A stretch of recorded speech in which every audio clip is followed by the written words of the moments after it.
পবিত্র ঈদুল আজহাতে আমরা দাদুর বাড়িতে ঘুরতে এসেছি। আর আজকে ছিল ঈদের দ্বিতীয় দিন, অর্থাৎ ঈদের পরের দিন। আর আজকের তাপমাত্রা এত বেশি ছিল, আমরা ভাবি যে চলো সবাই মিলে কোথাও ঘুরতে যাওয়া যাক, কিন্তু এত তাপমাত্রার কারণে বেশি দূরে ঘুরতেও যেতে পারছিলাম না। তাই ভাবলাম কাছে কোথাও থেকেই ঘুরে আসি। আর সেই ভেবে আমাদের এলাকার কাছে একটি পুকুরে আমরা চলে গেলাম গোসল করতে। আর আদিবা এত বেশি এক্সাইটমেন্টের ফলে ঠিকভাবে হাঁটতেও পারছিল না। চারিপাশ এত বেশি সুন্দর, গ্রামের প্রকৃতি সত্যি খুব সুন্দর, নীরব, নিস্তব্ধ, খুবই ভালো লাগে। আর আদিবা তো দেখো মাঠে নেমে নাচা শুরু করে দিয়েছে। আদিবা যখন থেকে শুনেছে যে আমরা পুকুরে যাচ্ছি, তখন থেকে ও অনেক বেশি এক্সাইটেড হয়ে পড়েছে। ও তো যেখানে পারছে দৌড়ে দৌড়ে যাচ্ছে। আর এই যে এই প্লেসটা হচ্ছে আদিবার অনেক বেশি ফেভারিট একটি প্লেস। যতবারই আমরা এখানে আসি আদিবা এই খেজুর গাছটা একবার হলেও উঠবে। আর এই যে আমরা আমাদের গন্তব্যে চলে এসেছি, এই জায়গাটা বিশ্বাস করুন এত বেশি সুন্দর।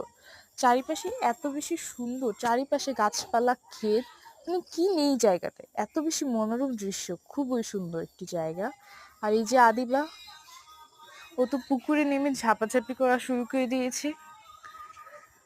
আমি আদিবাকে জিজ্ঞেস করলাম যে পুকুরের পানি কেমন। ও আমাকে বলল পুকুরের পানির তাপমাত্রা নাকি ভালোই ঠান্ডা, অর্থাৎ গরম নিবারণ করার মতো ঠান্ডা। আর এখানে একটি ছিল সেচ পাম্প। আর আদিবা তো এখানে পেয়ে গিয়েছে ওর খেলার জায়গা। এখানে এখন আদিবা যাচ্ছে। এই যে আদিবা সেচ পাম্পের নিচে, মনে হচ্ছে না একদম ঝর্ণার নিচে বসে আদিবা ভিডিও করছে।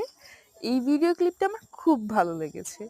আর এই যে গোসল শেষ, ঘোরাফেরা শেষ, এখন আমরা বাড়ির পথে রওনা দিচ্ছিলাম।